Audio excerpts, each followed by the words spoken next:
manager talked about DeMar DeRozan and said, DeMar's been great.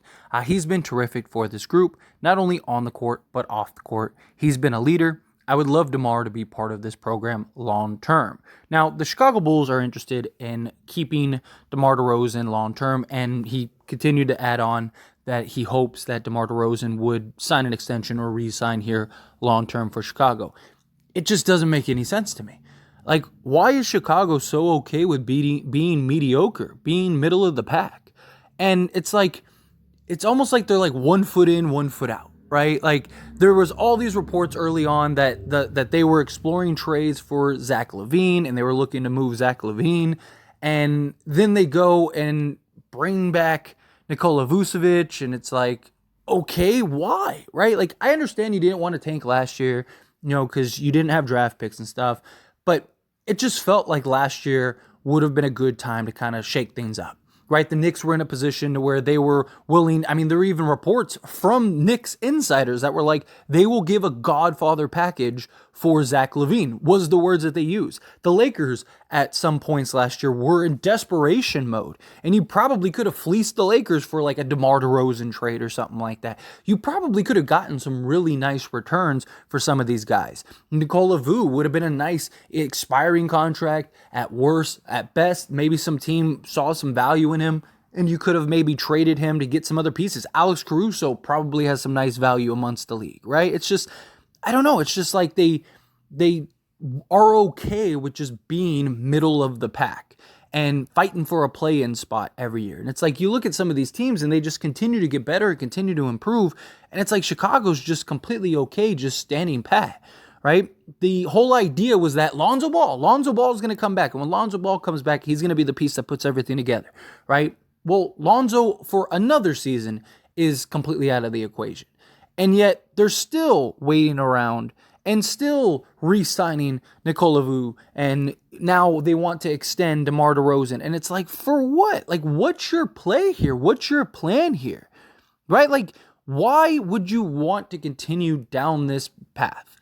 Right? Your hope is that Lonzo Ball comes back maybe next year, and you run it back again with everybody, and all is good. It's like, it's just silly to me.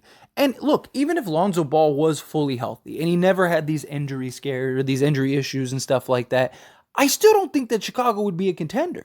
Would they be better? Probably. You're talking about a really good defensive guard that's got good size, great vision. And the idea is that, Chicago's offense wouldn't be as clunky at times, right? Lonzo could kind of be the guy to, help put the pieces to the puzzle. He also shot like 42% for Chicago.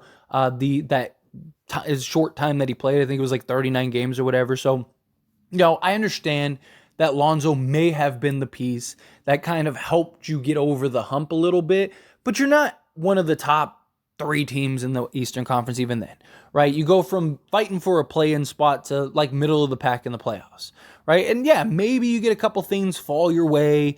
We saw like Atlanta, right? They made the conference finals, and they've been a play-in team ever since, right? So maybe Chicago gets a couple things bounce their way, and they're in they're in the conference finals, or maybe something crazy happens, and all of a sudden they're in the NBA finals, right? Like Miami got to the NBA finals, but look, if Giannis never got hurt, did anybody really think that Miami was going to beat a Giannis-led Milwaukee Bucks team? Probably not. Maybe some Miami fans, but it's one of those things where it's just like, I don't know what the plan and direction is for the Chicago Bulls here, right? It's like, so what? You're going to go into this trade deadline and you're going to be fighting for a play-in spot again. And what, your goal is to run it back? Now, maybe some of it is just, like, what are they supposed to say? No, we don't want DeMar DeRozan. We can't wait to trade him, or we can't wait till he leaves in free agency. I get that some of it is just, playing the role. You're speaking high to your players. You don't want to look like, the bad guy or anything like that, or that you're trashing players on your roster. But why re-sign Nikola Vucevic, right? Like, if they were, a team that, played Milwaukee in the first round and led them to a hard-fought 7 games, right? Let's say Giannis was fully healthy, right? And you took him to a hard-fought 7, and the thing kind of just didn't fall your way. Maybe, I don't know, Drew Holiday hit some crazy shot or something.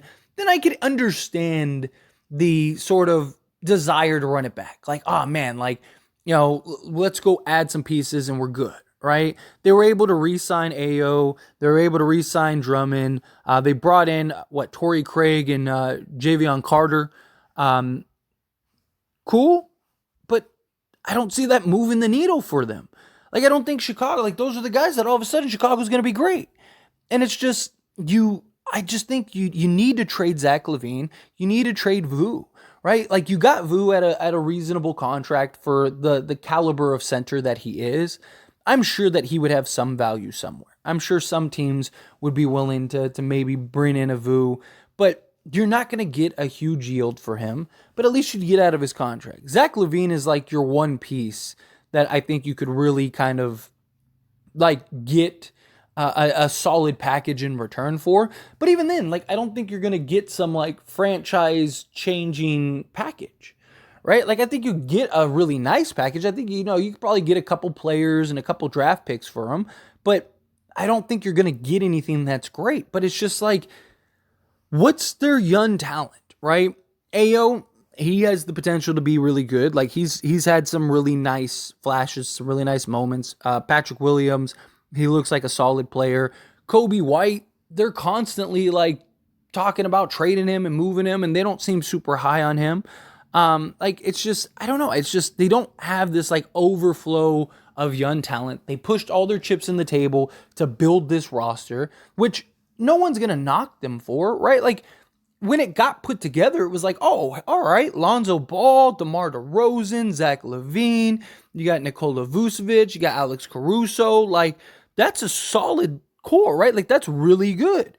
And it just, unfortunately, it just didn't work out for one thing or another. But it's just like, it's like that couple that knows the marriage is over and they're just clinging on to whatever they can to not have to let go. And it's like, it's time to move on, right? Get what you can, put yourself in a position where you can start some direction and stick to it. It's like, you hear reports that the Bulls are shopping Zach Lavine and, they're fielding offers and stuff. And like, look, I understand doing your due diligence. I understand, taking in and just saying like, what does the market look like for him? And you're not in a rush to trade him or anything like that. But it's just like, why? Like, pick a side and go that way, right? Pick a lane, stick that lane, and just head down that road and see what happens, right? But it's like, you're going to what? You're just going to run this back until DeMar DeRozan retires and Zach Lavine retires and, Vu retires. And it's like why? They've shown that they're not good enough to win anything. Like, this team for the last few years since you put this team together, since you put this roster together, has been fighting for a play-in spot. Like, that's who they are, right? And it's like, you're like, what is going to change between the past few years and this year, right? Like, if Lonzo came back, maybe you like, have that like false sense of like, all right, we got to run it back and see what it looks like with Lonzo, right? Like, how does it look with Lonzo? Right? It was actually looking pretty decent when Lonzo was here last time. So maybe we can kind of regain that and let's just see. Fine. Okay, that's fair. I get it. I understand it. Right? I understand why you'd want to re-sign Vu. I understand why you want to re-sign all these guys. At least give it one more run. But Lonzo isn't coming through the door this year. DeMar DeRozan will be a free agent this year. And if he's still fighting for a play-in spot, why would he want to stick around? Right? I mean, he's only getting older. He's already 34. He's going to be 35 next year. And it's like, he's still really good. He's still been Mr. Reliable. But at some point, even you got to just break this up. It's not working. The Zach Lavine, DeMar DeRozan experiment is not working. Right? If you really want to keep DeMar DeRozan long-term and you think that he's your leader and your veteran guy, and you think that like he's the guy that you can kind of continue to build around, which I don't get it, but sure. Right? Then trade Zach Lavine and go get some other pieces and, try to maybe put together a more comparable roster, I guess. But I think you keep Ao. I think you're stuck with Lonzo. You keep Williams. You keep your young guys and like Terry Phillips and Taylor and who else do they got? They got what's his name? Sinago. I don't know if I said his name right or whatever, but you got some nice young players, right? You got a handful of players that you're interested in and you think could develop into something. Keep all those guys, right? And then keep AO, because he seems like a guy that could develop into something really good, and unload everybody else. You could probably get a solid return for Alex Caruso. Again, you're not getting some crazy package, but you might be able to get a nice young player or some complimentary piece or something like that. If you want to keep Caruso, fine. Like, just because he's a good locker room guy, a hard-nosed guy, the kind of player you want, fine. But see what you can get for Vuce. See what you can get for Lavine. I would look to try to move DeMar DeRozan, even if you just get like a protected first-round pick for DeMar. It's like, that's good, right? You're not going to get much better than that for a 34-year-old like who just hasn't really won anything, right? And isn't a number one guy on a roster. And I like DeMar DeRozan, but he's not. He's not a number one guy on a roster. Anyway, as always, this is a discussion, so I pass the question on to you. Let me know your thoughts and opinions down in the comments below. What do you make of all the Chicago Bulls mess? How do you feel about it? Whatever your thoughts are, I'd love to hear it. Let me know down in the comments.